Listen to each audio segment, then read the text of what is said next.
An instrument of murder is hardly a proper toy for an 8-year-old, as sure as my name is Boris Karloff.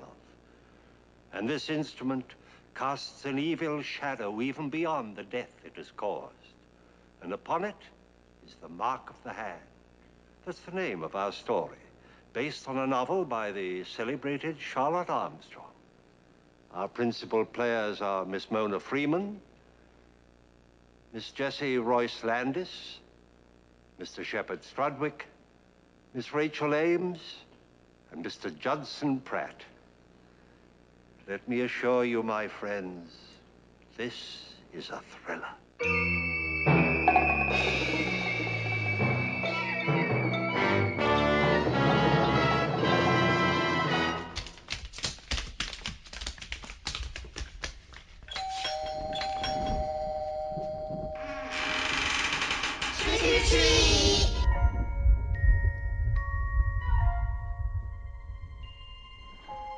And happy Halloween.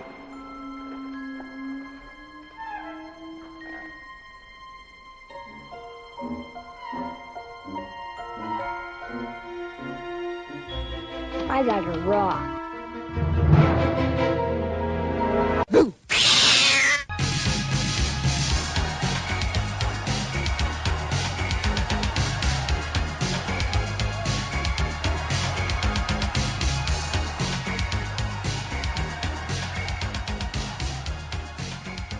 Hey, how's it going, Halloween and horror lovers alike? As always, I'm your host, Horror Guy Keenan, here at the Halloween party. Yes, the Every Day is Halloween party. And I'm here to bring you guys a very, very special treat for today's show. But before we get into that, let's just jump right into news. Godzilla King of the Monsters has been stomping box offices this past weekend. I'm sure a lot of you have seen it. It's doing really well, and I'm very happy about it. It's directed by Trick or Treat and Krampus director Mike Daugherty, who we were a huge fan of the show when we had him on. He talked to us a little bit about how he's working on a kaiju project. Couldn't really name the project he was working on. Little did we know it was the Godzilla franchise. So we're very happy for Michael.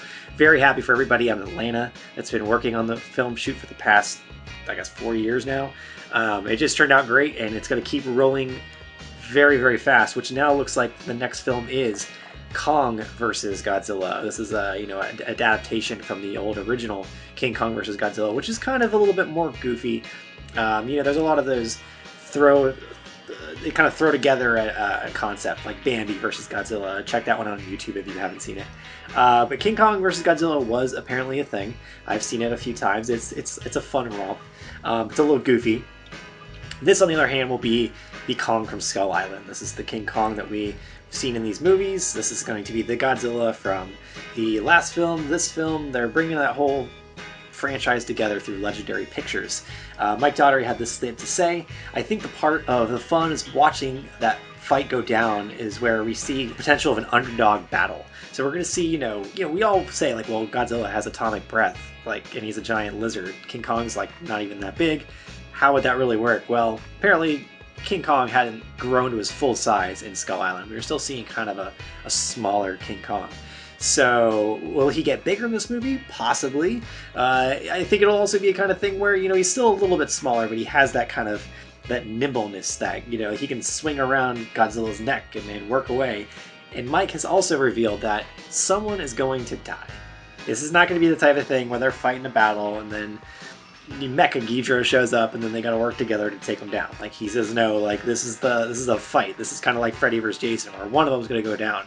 It just depends on who it's going to be. So I'm very excited about that. I love large monster movies. I love me some horror and I love me some blood and gore, but you just can't go wrong with just big monsters fighting each other and having humans in the middle of it. It's wonderful. So it's been doing great. Next up in the box office this past weekend is Ma. I don't know if this is Octavia Spencer's new film. It looks really good. I had a chance to see it this weekend, and it does a really good job of telling a great story. The actors, believe it or not, are very compelling, and they feel like real kids today. The way they're written, sometimes teenagers can be written really horribly by certain studios, but these kids are pretty spot on. And Octavia Spencer's character is a slow burn to Amy Wilkins from Misery. she has that kind of vibe. She could be very cool, but there's something underlining. And there's also some other aspects that I won't spoil it for you guys if you still want to see the film. The only thing I kind of felt it kind of dropped the ball on was it wasn't that scary. But as a horror fan these days, it's really hard to kind of uphold that scary caliber. Your girlfriend can get scared, your friend can get scared, or even you. Like maybe you like just getting scared in theaters. I love getting scared. It just didn't really happen for me with Ma. But there are those jump scares where it's in the trailer where she hits on the window and says, "Hey, you forgot your change." It's little things like that, but it's mostly a thriller. If you want to see a Rear Window, I know I compare that movie a lot to a lot of movies these days, but a lot of people are just taking from Hitchcock. But yeah, Ma is a really good just slow burner to see how things go and the put you off your tension a little bit. So it was pretty good. I gave it 3 out of 5 stars. Maybe wait for this one on Netflix, but yeah, not bad, Blumhouse.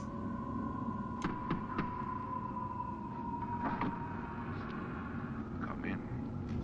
It looks like we're going to be waiting a little bit longer to see Are You Afraid of the Dark in theaters. Apparently, it was supposed to release this October through Paramount Pictures. That sadly is no longer the case. Director of It and The Nun, Gary Dumberman? Gary Dumberman. Let's go with that. He basically talked to the press at Slash Films and said, "No, it's not really actually something we've shot yet. It's one of those things I'm no longer a part of. I just had a different vision to make it and thought it best that we part ways." It's unfortunate, but as you said, it's sometimes how it goes in the film industry. I feel like this one is one of those weird particular things because we heard about the film, getting adapted to be a motion picture in theaters. And as you guys know, Are You Afraid of the Dark is a 90s sitcom from Canada. No, it's not. It's a 90s TV series from Canada that got syndicated from YTV onto Nickelodeon here in the States. Really great show. A lot of people from Ryan Gosling, Melissa Joan Hart, they started their careers on Are You Afraid of the Dark, kind of like Goosebumps. And it was cool to see this get turned into something great, kind of like how Scary Stories to Tell in the Dark's happening. But I mean that has Guillermo del Toro's backing, so that's neither here nor there. But it's still cool to think that Are You Afraid of the Dark was going to be coming out in theaters. I've also heard rumblings that Are You Afraid of the Dark was coming back to Nick. So I feel like this might be a thing with Paramount. They're not really sure what they want to do right now. I know recently Nickelodeon just made a partnership with Netflix where they're releasing 2 features that they've had sitting on the back burner for quite a while. They're features based off their animated series. So Rocko's Modern Life Static Cling, which is a Rocko's Modern Life film, along with the Invader Zim film, have both been purchased and will be airing on Netflix sometime this year. For a while there, Joe Murray, creator of Rocko's Modern Life, didn't even really know what was going on with his film. He knows they made it was done, and the studio's just sitting on it. So these big studios, once they have their hands on something, it's out of the creator's hands. They don't have any say in it. And Joe Murray made a petition like, "Hey, get this fucking shit off the ground. Like, I worked on this. There's a lot of Rocko fans that want to see this." So they made a partnership with Netflix. I would not be surprised if Netflix is trying to reach out to other studios like Paramount for help, with the whole thing with the Disney acquisition of Disney, having their own app coming out soon, and they bought Hulu. So Netflix needs a lot of original programming to keep itself afloat. I would think that, if it was me and I had an Are You Afraid of the Dark movie being produced and going to get put out in theaters by the guy who did It, which is like one of the best new horror films in the last 5 to 10 years in theaters, the budget was pretty big, and it was just not working for what they were wanting to do with the vision, and I guarantee they turned it into a new series that's coming on Netflix, and they're just going to ditch the movie entirely. That's just my call. We shall see. Hey, you guys sick of Adam Sandler yet? Well, Netflix sure isn't. Adam Sandler recently hosted Saturday Night Live and did his tribute to Chris Farley on there. It was actually a pretty funny episode of him calling back to a lot of his old roles. Personally, I think Adam Sandler's pretty funny. I think he's a good guy. I think he's made a lot of good stuff and he's made a lot of bad stuff. But let's keep giving the guy a try. Whenever people thought he was doing really bad stuff, he put out things like 8 Crazy Nights. And that movie is fucking great. Is it 8 Crazy Nights? The Hanukkah one? I think. Yeah. Anyways, that's a great animated movie. But this time, it looks like he's doing a Halloween movie for Netflix called Hubie Halloween or Hubby Halloween. I'm not really sure yet. This one takes place in Bora, if you remember from last week's show, her hometown. of Salem, Massachusetts. And he plays a kind of like I guess like a detective of sorts. It's a good-natured but eccentric community volunteer, Hubie Dubus. Adam Sandler finds himself at the center of a real murder case on Halloween night. Despite his devotion to this hometown of Salem, Massachusetts, and its legendary Halloween celebration, Hubie is a figure of mockery for the kids and adults alike. So he's like a goofy detective cop guy around the area, and everyone just makes fun of him. But this year, something really big is going on, and it's up to Hubie to save Halloween. It sounds like it's a typical Netflix get Adam Sandler to do this funny thing. So we'll see. You know, it'd be cool to see a resurrection of something like Halloween Town. You know, that was kind of like a really cool little small town Halloween story. You know, who knows? Maybe this is the 8 Crazy Nights of Halloween. Either way, it's a original programmed show right there for us to stream about Halloween. So I'm not complaining. So we shall see, guys. The last little bit of news, and I'm not really sure this is news. It's basically Brad Dourif, the voice actor of Chucky, the original one, not Mark Hamill for this new remake coming out this June. He basically said, yeah, the TV series on Sci-Fi Channel is still happening with the original creator, Don Mancini. You know, like, he created the entire thing. You know, he's still carrying that torch strong. You know, we still got Tiffany. We still got the original Chucky with Brad Dourif. We still got Brad Dourif's daughter in there. So they basically said, you know, Don Mancini's TV series is happening. It's going to happen. Yes, absolutely. We've spoken more than once, and I'm absolutely involved. It's his baby. He invented it, and it came from him. He's the real source. And he's managed on more than one occasion with a shift in the genre to really find an exciting and different way of doing it. And it's always worked. I think it's pretty good, and I don't feel that way about most things. He added, I mean, like with Chucky, we're not talking about the deepest level of human nature or anything like that, but it's still great fun, and Don knows exactly the right tone every time. And I agree. Like, I think that's what's great about Don's creation with Chucky, is that he knows where that series has been and where he wants to take it. He pays homage to the older films and really kind of keeps things grounded with that. With this new iBuddy Chucky movie coming out at the end of June, man, you guys, I'm holding out hope, because I love Child's Play. I love Chucky. I love Tiffany. I love that whole series, even the bad ones. But this new remake just worries the shit out of me, because A, Chucky looks horrible. I can't be the only one that thinks that, right, guys and gals? Like, his design looks really weird. Now, granted, it all comes together when you hear Mark Hamill's voice underneath it and he's moving. We've only seen a lot of flashes in the trailer, so I can't really judge it quite yet. I think it's just the design, the fact that, you know, they didn't want to work with Don at all in this. It just rubs me the wrong way a little bit for Orion Pictures to do what they're doing. But with that said, you know, we could be surprised, you know, like, you know, I was really mad about Texas Chainsaw getting remade back in the day, and even when it came out, I wasn't happy with it, but, you know, as time went on, you know, I give that movie a pass. Texas Chainsaw was not the worst Platinum Dunes remake, because that was Nightmare on Elm Street. Like, not even Friday the 13th was as bad as the Nightmare on Elm Street remake. So Texas Chainsaw set up there like, oh, well, we can do sequels and prequels to this. Now, like, you don't even know where that series is taking place anymore. You know, is this a remake to the original? Is this a prequel to the original that's happening after this? Oh, this one takes place after 2. Okay, like, it's all over the place. Who knows what's going on with Leatherface these days? But we do know what's going on with Chucky. He's getting a remake for theaters, and he's getting his own original series for Sci-Fi with the original cast and crew. My foot is landing in the cast and crew original series. I can't take iBuddy. I don't think anybody wants to buy replicas from Trick or Treat Studios and pay $500 for an iBuddy next to the cool stuff that they're releasing. I just saw that they're releasing Chucky's, I think it's the Bride of Chucky doll coming soon. They just did that original, like, Good Guy doll release, and it looks amazing. I know some people had to mod it, like cutting its hair a certain length to be exactly right, you know, your purists out there.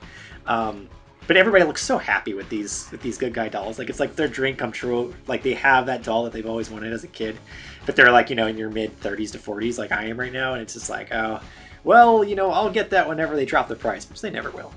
But yes, the new one coming out looks pretty cool. It's a good time to be a Chucky fan, let's just say that.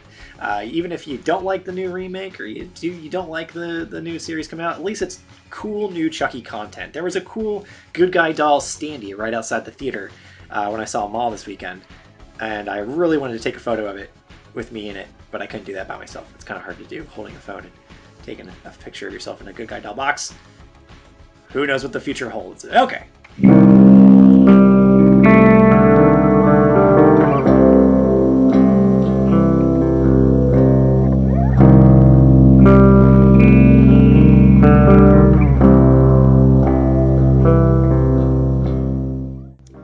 Well, I'm very happy to have a very special guest on the show this evening, Mr. Devin Sola, who is a makeup artist extraordinaire, actually. Welcome to the show, man.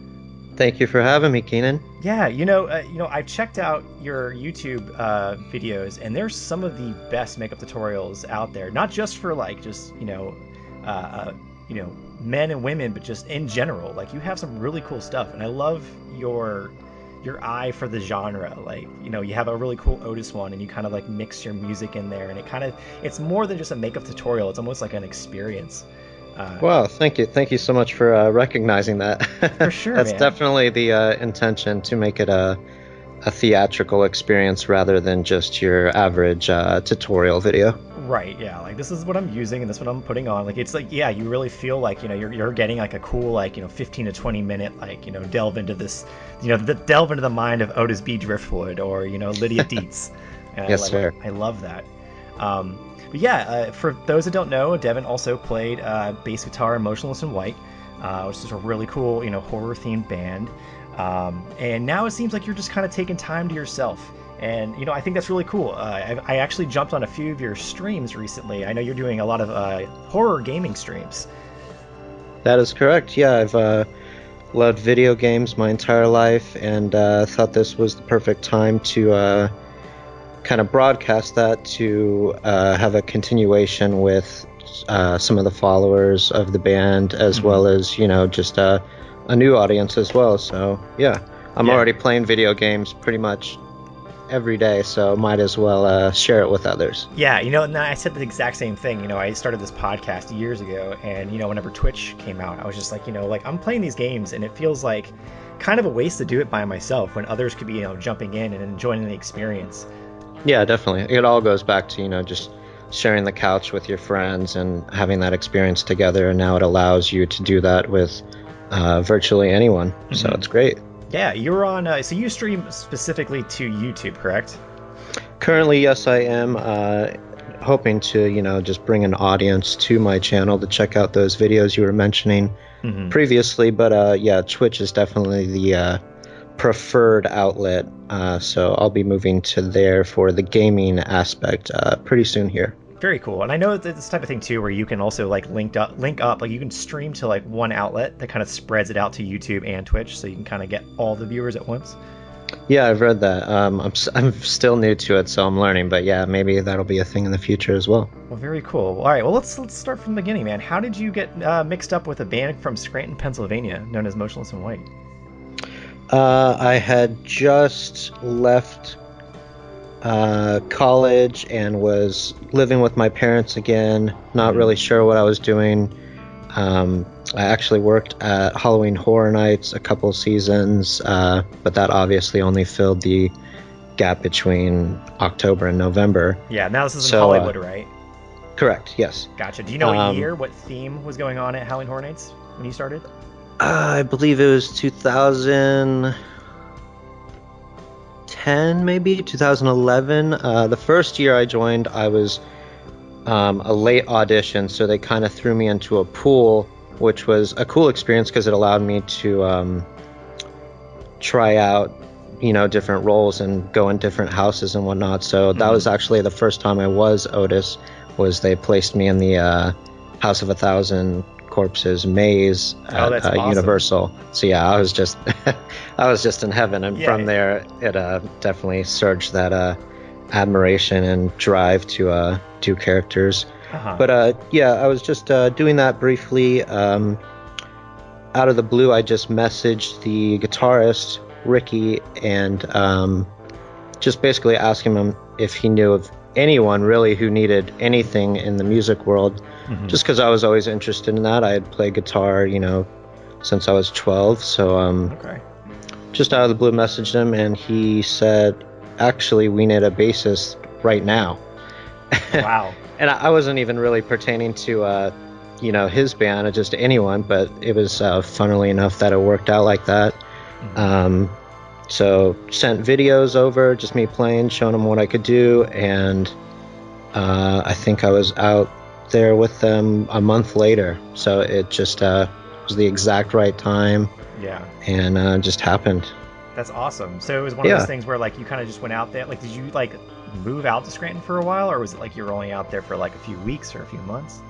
You know what? I joined them mid-tour just to kind of learn the ropes of it and whatnot. Yeah. And so I honestly forget where I flew into, but it was just one of the dates in the midst of their tour. Hung out with everybody, got to know them, and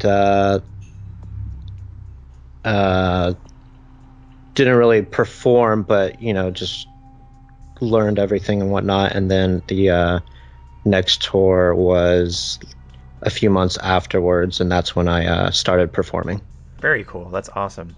And as some people may know that are listening, you're pretty famous for being the one that kind of really brought horror out in Motionless in White. Like, you guys always had that kind of dark theme, but you were the one that was like, I want to be, Reagan from The Exorcist. I want to push these costumes forward and really theme myself out. And I'm sure none of the band members objected to that. Like, it was like, yeah, man, just do it up, do you. Yeah, it was. It didn't happen intentionally. I just did it more so of a way to kind of mask Devin Sola on stage, because I just felt so awkward being me on stage, strangely enough, and so it allowed me to kind of put on that mask and just perform, like you said, as Reagan, as Sweeney Todd, as Edward Scissorhands, as whoever. And that just allowed me to perform in character and be enthusiastic in that specific character's persona. And that's really where it began, when I started making the costumes, started doing the makeups and everything, and so it just bloomed from there. Yeah, I'm sure some of those costumes got a little funky, because I know you said you like to kind of like theme out a certain tour or a certain show after a while with like a certain costume. Did you have multiple versions of that costume, or was it just kind of like the one and done towards the end? You're like, all right, this costume's got to go. It varied, I guess, but yeah, mostly it was just the one outfit that stunk like you would not believe. Just being performed in hours for a month straight. Some of them I would hold on to for several tours. Some of them would only be one tour. Some of them would only be one day because they didn't really work. So yeah, it was just kind of a mixed match of everything. Very cool. And is there anything that you kind of like you wish you would have been able to like kind of push forward, or did you kind of do all the main ones that you really wanted to do? I'll never be done. I'll probably be dressing up until I'm an old man, helping, my son or daughter doing the same thing. So that was just a chapter of my life, and I did a couple of them and was lucky enough to show them in front of audiences around the world. And now I'm continuing to do the same, online. So yeah, that's awesome, man. And yeah, I'm sure, are you still kind of thumbing the bass a little bit at home? Oh yeah, of course. I play guitar. I play guitar mostly, but guitar and bass almost every day. So I'll hopefully be integrating that as well into some of the videos in the future, because I know that's what people know me for. So they want to see that. So but it's also, I do really enjoy and I respect that, you kind of put it on the back burner for a little bit, and you're like, I want to express more of me. I want to put out, the makeup tutorial stuff, and I want to do the video game stuff. Like, it's kind of like that side of you that I feel, you didn't have a lot of time to do when you're on the road. Like, did you ever try to stream when you were on the road? A couple times, but it wasn't anything consistent. It was just kind of like, spur of the moment things. So I'm definitely happy to explore it in almost a professional sense now. Right. No, yeah, definitely. And so now that you're back, I saw that you were playing, I think it was Alien Isolation the night before, and you just started Vampire. Yes, sir. Yeah, and I played both of those games, and I have to tell you, anytime you run across a rat, you got to eat it. Yeah, I love that. I love the disclaimer message in the beginning too. It was like, no rats were harmed during the making of this game. It just kind of made it a little humorous. Mm-hmm. Definitely. So okay, so we know that you're like Halloween is kind of a big thing for you. That's what we're all about on this show. When did you kind of discover that like Halloween was something that you kind of wanted to express, 365 days a year rather than just kind of like once a year? I just naturally fell in love with it like every other horror kid who just realized they wanted to do it more and more. I had been in a couple plays as a kid and just really enjoyed taking on a persona that's not myself and, just diving into that, and then coming across more forms of media that come along with that naturally. So I remember probably one of the first Halloweens I really got into it was when Scream came out, and I really wanted to be Ghostface, and my mom wouldn't allow me to because of controversy. I guess there was people mimicking kind of the murders or whatnot. Yeah, so she was really scared about that, but she allowed me to get a hot pink version of the Ghostface mask.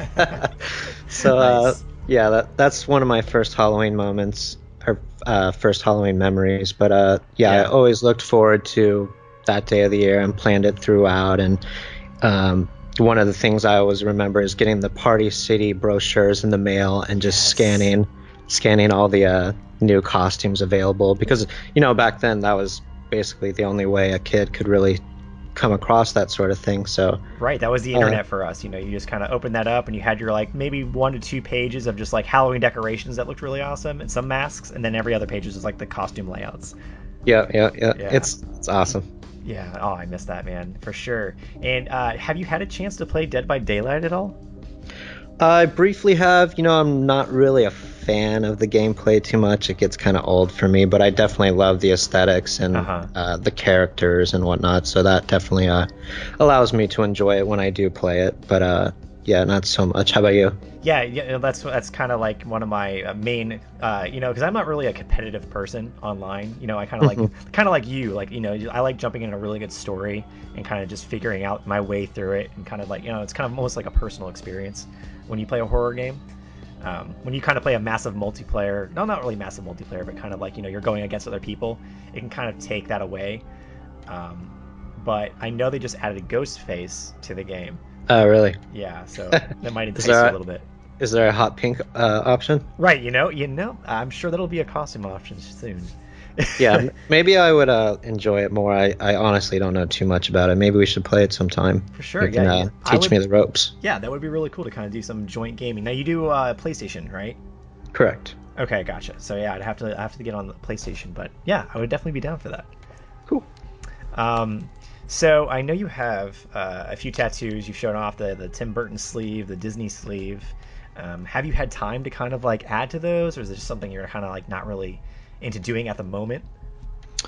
Everything I save up for now pretty much goes into the costumes or, bettering the stream or whatnot currently. But yeah, I'm sure I'll add to that. I started actually lasering off the Disney and planning to do a second Tim Burton arm, which nice. I have Catwoman on the top of that arm, so that's the start of it. But yeah, that one will eventually be another Tim Burton arm. And yeah, I love getting tattooed, so whenever finances allow it. For sure. Yeah. And is it Catwoman with the mask and she has a little bit of the blonde hair coming out, or?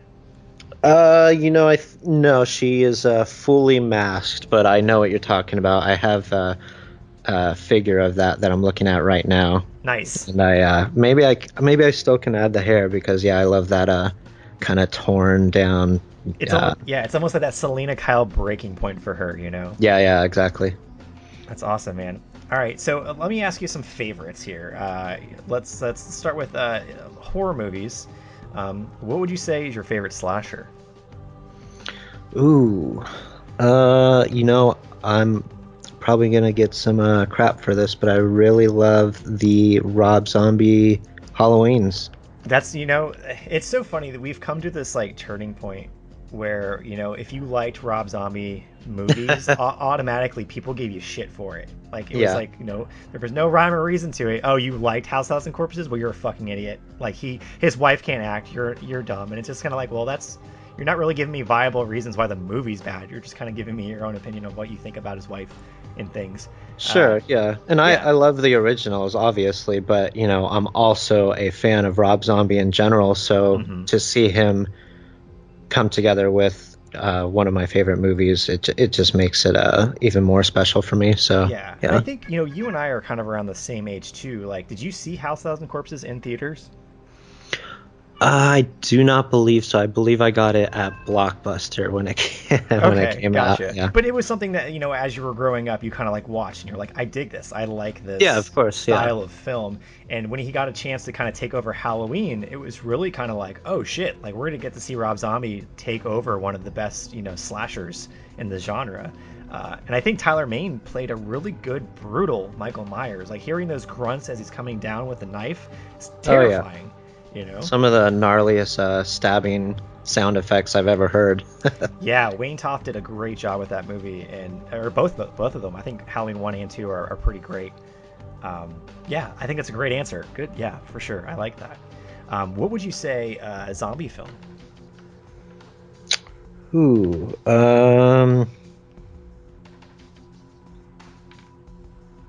I will probably say just the original Night of the Living Dead. I'm not so much into the modern zombie movies, just because I feel like they tinker around and explore every option, so it doesn't. It takes away. Yeah, I just love the core, original lore that's in Night of the Living Dead. But I also like, I would say at very top second, modern would be Shaun of the Dead. That's a good pick. Yeah, because I mean, obviously Edgar Wright definitely kind of took everything from George Romero for that film. Like he wasn't really trying to do too much. He kind of did his own style of things, where it's one guy kind of just wakes up in the world and that's it. Yeah. Yeah, I definitely like that. Did you enjoy the what was it? James Gunn. I think he worked on it with Zack Snyder. The Dawn of the Dead remake. I'll watch it, but it's not. I'm more so into the supernatural horror, so yeah, I'll watch it if people are watching it. But yeah, zombie is kind of on the back burner of my horror preference. Okay, gotcha. I feel like you're more of like, do you enjoy like a good sci-fi horror like Dead Space or Event Horizon? I haven't explored that too much. I'm very excited going back to gaming for the upcoming Death Stranding, so maybe that will spark my interest in that. But yeah, I always loved, just the haunted house movies and supernatural in general. Gotcha. So more like the Insidious kind of stuff. Yeah. Okay, gotcha. Now, what would you say like a monster movie? Ooh. So we can go from like giant kaijus to like a swamp thing, even like a pumpkin head.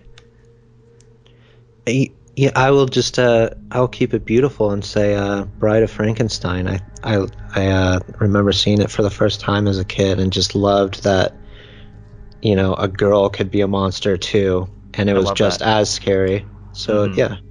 Definitely. And that, what's funny is I really do feel that Bride of Frankenstein is kind of like an almost undershadowed movie next to all the other ones. And it's very bizarre. Like when you get to like the little characters in the glass vials, like it gets really deep in that movie. Yeah, it's definitely very poetic. I think maybe that's why it gets overlooked. Everybody just wants to see the gnarly monster, but yeah, I definitely admire it for that aspect. Yeah, the "We Belong Dead" is like one of the best lines I think in cinema history. Oh yeah.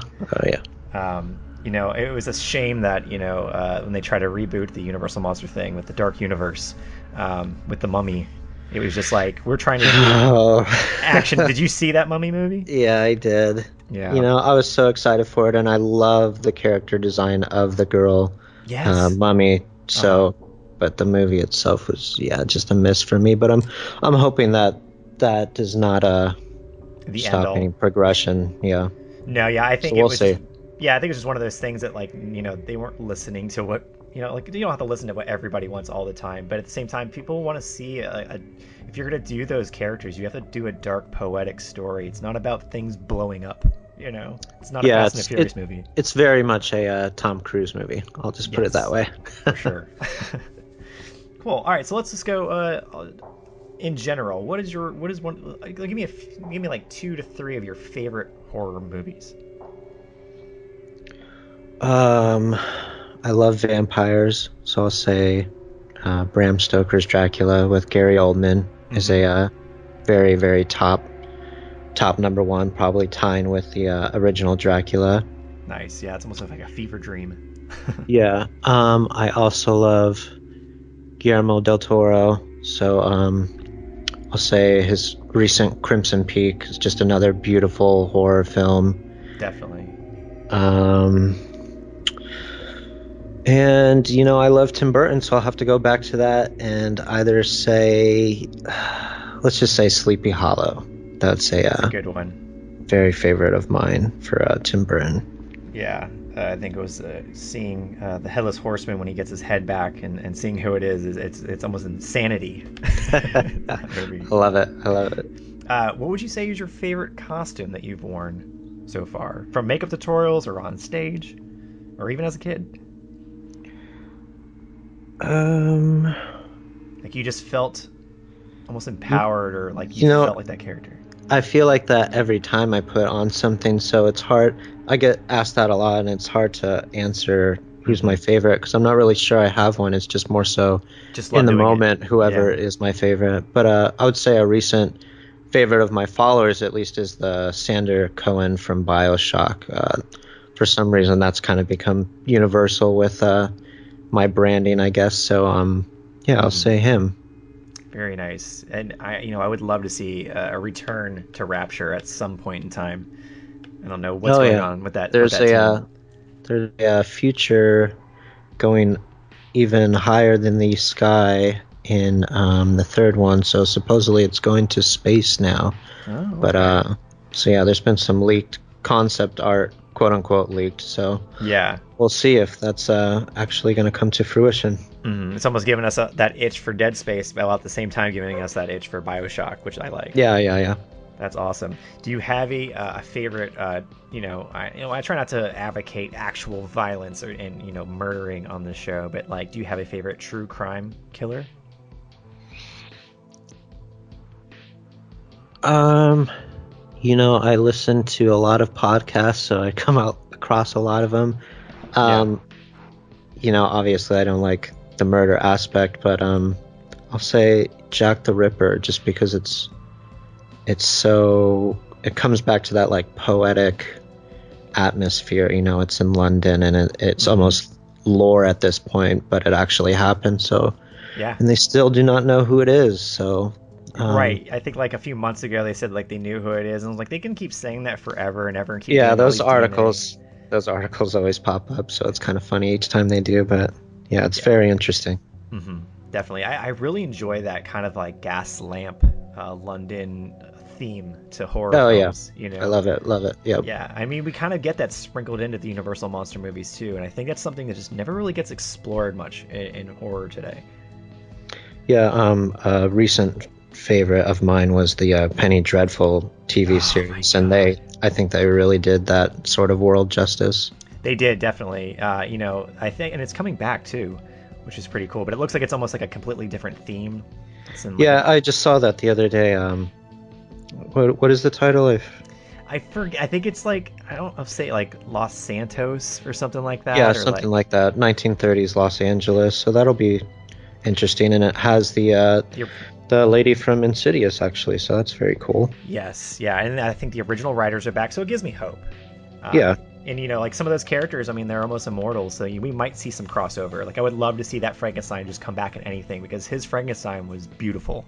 Oh wow, yeah, I loved him. He he looks just like a friend of mine, so every time I see him, I'm kind of like, hey, Yeah. almost as if I know him. That's awesome. Yeah, I worked at Universal Entertainment for about 11 years, and I had opportunities to pitch houses to them. And one of my, Oh wow. at the time, or it was around season 1 of Penny Dreadful, I had an entire like script Ah, and layout of Penny Dreadful. Like you're going under the floorboards of the houses where all the vampires are. I would have loved that. Could you Wow. imagine like seeing like those characters fighting off vampires and stuff while you're going through, and the gunslinger werewolf, like, it would have been great. But I think it was just like it came and went so fast that people wouldn't really like understand or know what was going on. Yeah. Unfortunately, it's one of those series that kind of gets looked over by the masses, but appreciated by the the deep divers.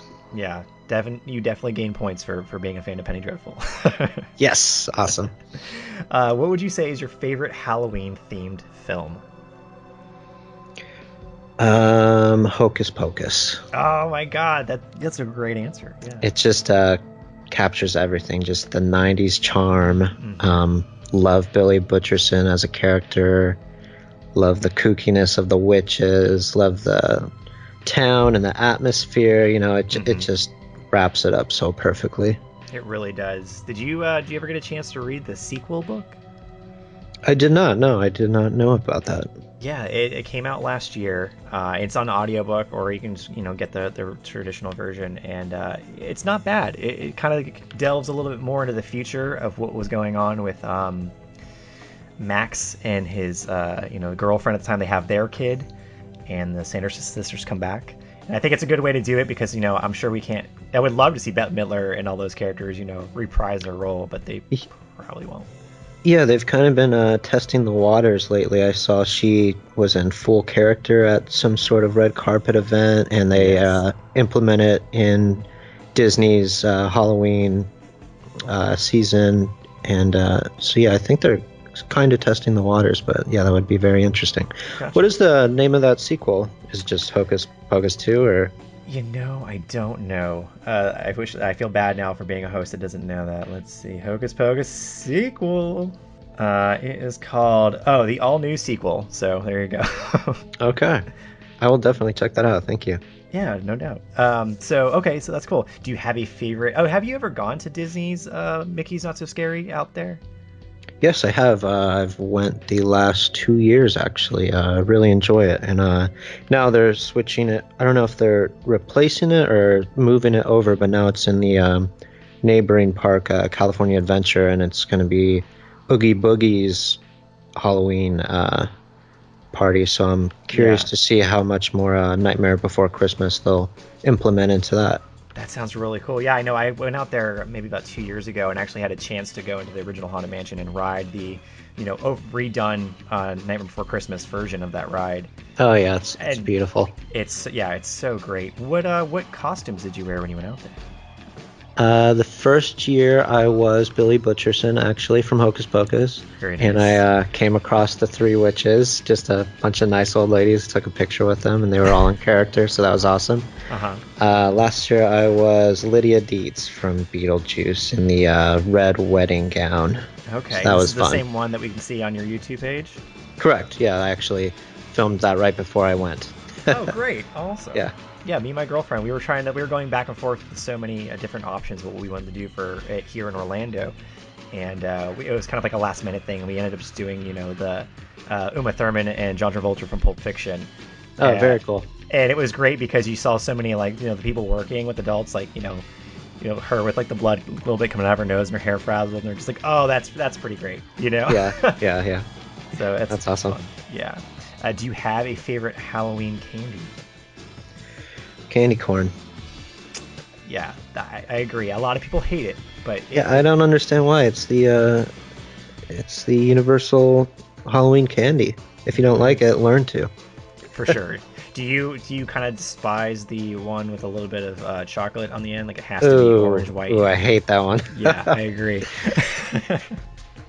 How about favorite Halloween decoration? Is there like a vintage decoration that sticks out in your mind, or something in the 90s that you really kind of gravitated to?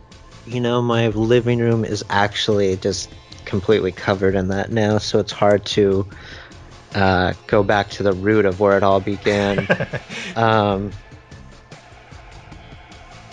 Yeah, I could not say. I obviously just love the orange Christmas lights that are everywhere now. Yeah, it's really great to light up your room or your house or wherever you're living and just have that warm orange glow when you're watching a movie. Yep, that's exactly what we do. I love the leaf strands that they have at Michael's, the autumn leaves. Those are really cool. Yeah, I can't think of one that started it all, though. I wonder. Yeah. Okay. And so let's move on to what you're doing now. So you have a Patreon going on right now, correct? Yes, sir. What's involved with that Patreon, and what kind of incentives are with that? So basically, it just takes everything that I do and allows my followers to have a closer, intimate look at how I do it, and just kind of go behind the scenes of the production of all of it. So all the time when I was creating makeups or costumes, people would ask me how I do it, and like you said, I really never had an opportunity to explain it or whatnot. So yeah, it just allows me to kind of, while putting out the YouTube character transformation videos, it allows me to also then film the process of it. So they get to see me create the clothing, the makeup, the wigs, everything like that. But then there's also a couple other things that I do, just art. I create all types of art and Halloween spooky decor. So they watch me do that. Music. So there's different incentives, like you say. So I have an advanced tier, which allows people to check things out at an early access, and also gives a newsletter, kind of just giving some recommendations that I've admired throughout the month and future plans. So that's a cool one for me, just because I never would tell people what I'm going to do next, like not even the band or my girlfriend. Right. So, it's all in your noggin for you. Yeah. So it's cool to finally tell people that and kind of see how they react to it. And then like I said, I also have the live broadcast here, so that allows them to tune in while I work and just have like a casual chat, just very much like this. Okay, gotcha. Then there's also the behind the scenes, as I was explaining, and that's more of a tutorial step-by-step thing, showing them how to make, distressed shirts for scary characters, or make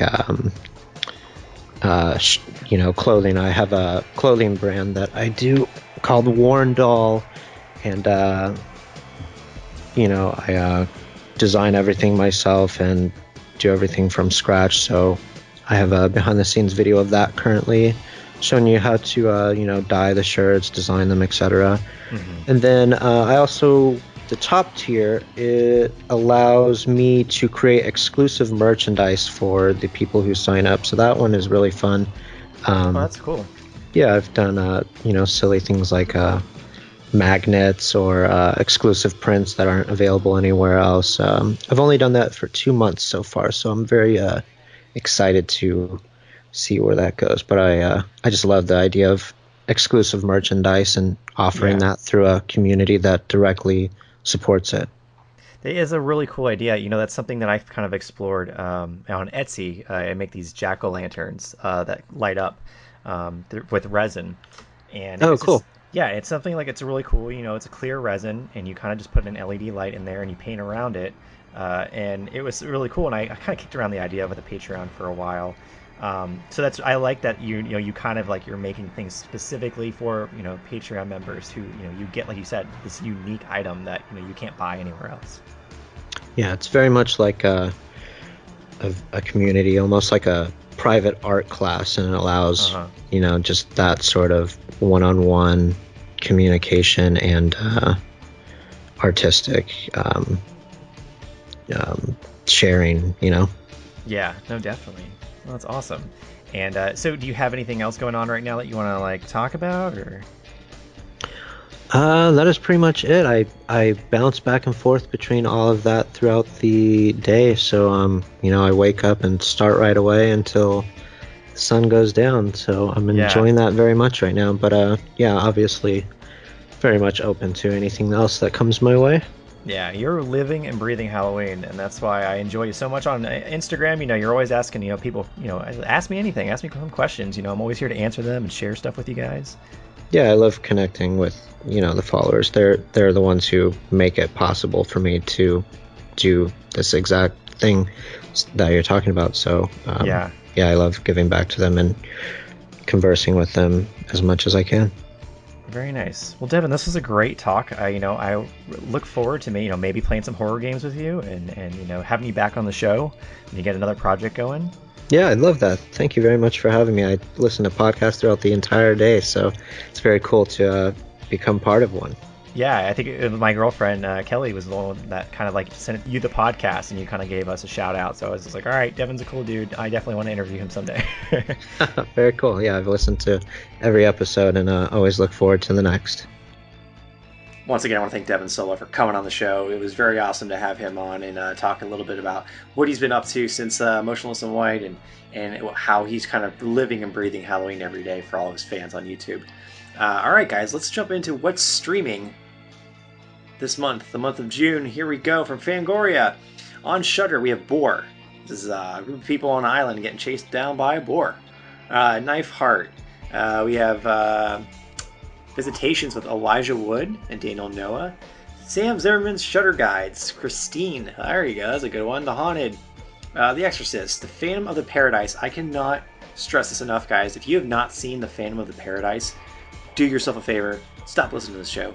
Go watch Phantom of the Paradise. The fact that it's streaming for free, well, not for free, but you're paying for it, on Shudder is very badass. Check out Phantom of the Paradise. Ravenous. Haguza. Here Comes the Devil. Great movie. The Wailing, Next of Kin, and Bye. Over on Amazon Prime, we have An American Werewolf in London. Shout out to John Landis, my buddy Paul Davis. Sleepy Hollow, The Silence of the Lambs, Blood Moon Rising, Blood Reaper, Curse of the Zodiac, Frankenstein Reborn, The Ghost Bride, Little Red Devil, Mansion of Blood, and Prey for the Beast.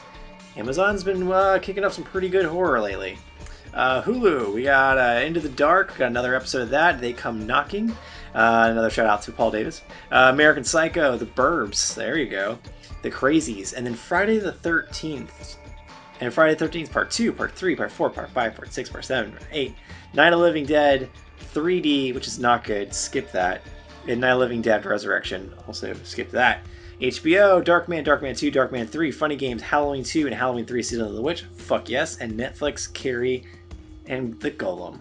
There you have it, guys. That's what's streaming on Netflix. Thank you guys so much for listening. This was episode 34. I've had a blast. Be sure to check out episode 35 coming up next month, where I'll be interviewing Josh Quillen, the creator of Epic Home Hunts. And if you're a home hunter and that's like your hobby and you love decking out your house or having people go through your yard and showing off really cool yard haunts, you don't want to miss this documentary and this next episode of the podcast. So make sure you check out the documentary right now on Amazon Prime. Not Prime, but you got to buy it for $5. Give, show support. But watch this incredible documentary. It's really great. And it's also on iTunes in 4K. Yeah, that's next month. I hope you guys enjoyed the interview for this show. Kind of changed things up, kind of reaching out there, getting some more conversation. Hope you guys enjoy it. Give me your feedback. Let me know what you like and what you don't like about the podcast. And, I'll try and work with you. I'll try and give you guys exactly what you want. We're getting closer to the haunted season. And, that calls for, some cool haunted recipes. We get some pumpkin beer reviews. And, of course, more horror starts really coming out. And if you'd like to be part of the conversation, part of the fun, all the sharing, jump onto the Everyday's Halloween Podcast page on Facebook and follow the Everyday's Halloween Cast on Instagram. And, of course, Hallows Eve 365 on Twitter. That's where I'll be. That's where I'll talk with you guys. We'll share things. It'll be a lot of fun. All right, guys. Until July, stay scary.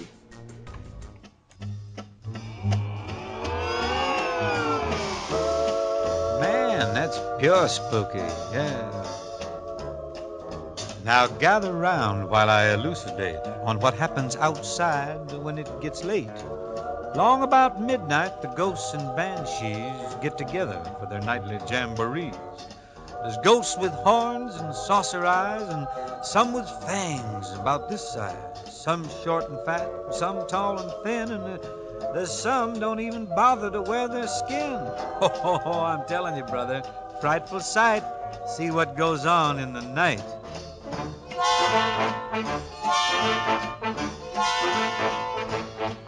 When the spooks have a midnight jamboree, they break it up with fiendish glee.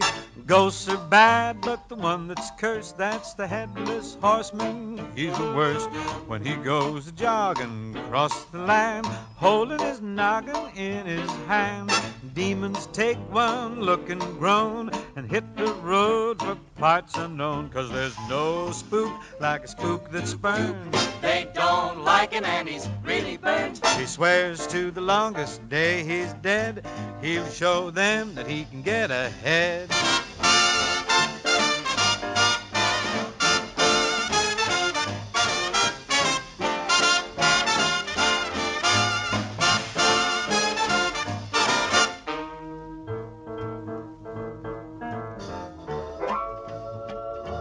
This protects Beneke, this note. So close all the windows, lock the doors, unless you're careful, he'll get yours. Don't think he'll hesitate a bit, 'cause he'll clip your top if it'll fit. Like some little, like some big, part in the middle, or a Westmore wig. Black or white or even red, the headless horseman needs a head. With a hip, hip, and a clippity-clop, he's out looking for a tattoo chop. So don't stop to figure out a plan. You can't reason with a headless man.